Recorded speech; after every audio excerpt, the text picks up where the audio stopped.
In 2026, the two most populous countries on Earth, India and China, nearly 3 billion people combined, didn't qualify for the World Cup.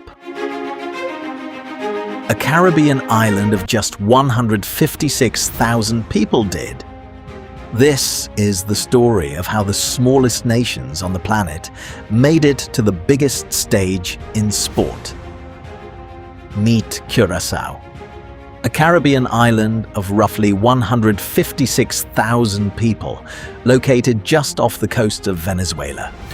In 2026, it became the smallest nation, by population and by land area, to ever qualify for a men's World Cup, breaking the record previously held by Iceland, who had around 350,000 people when they reached the 2018 tournament. 4 generations, Curaçao's best players went on to represent the Netherlands instead. The island had never qualified a team of its own.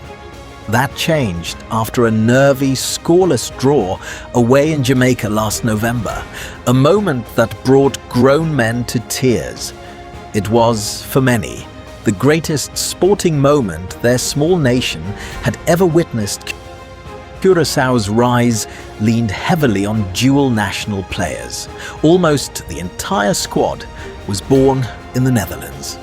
Their coach, veteran Dutchman Dick Advocaat, became the oldest manager in World Cup history. It's proof that in the modern game, a small population doesn't have to mean a small dream.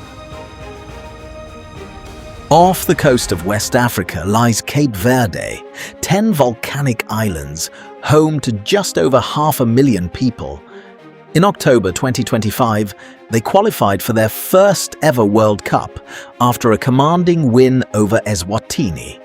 At the time, they were recognized as the smallest country by land area ever to reach football's biggest stage.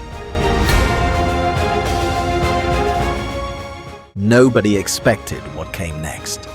In their opening match, Cape Verde held 4-time champion Spain to a scoreless draw. They followed it with 2 more draws, going through their entire group stage unbeaten. The first team to do that since Senegal, more than 20 years earlier. That result made Cape Verde the smallest nation by population ever to reach the World Cup knockout stage.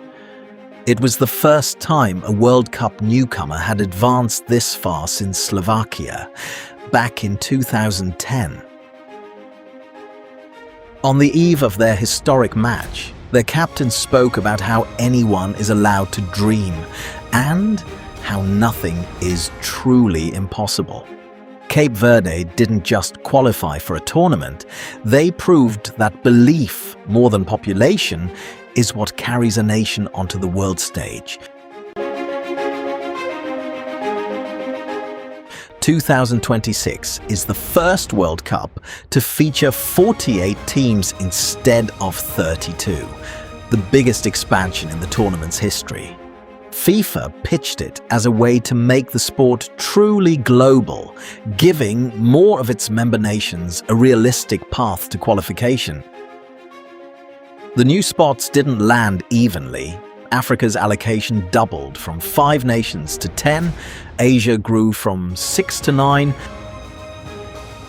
Europe expanded too from 13 to 16. Cape Verde, Curaçao, Jordan and Uzbekistan all reached the World Cup for the very first time, and for the first time ever, 2 Caribbean nations, Curaçao and Haiti, qualified together. For a population of 156,000, or 500,000, this was never just a game.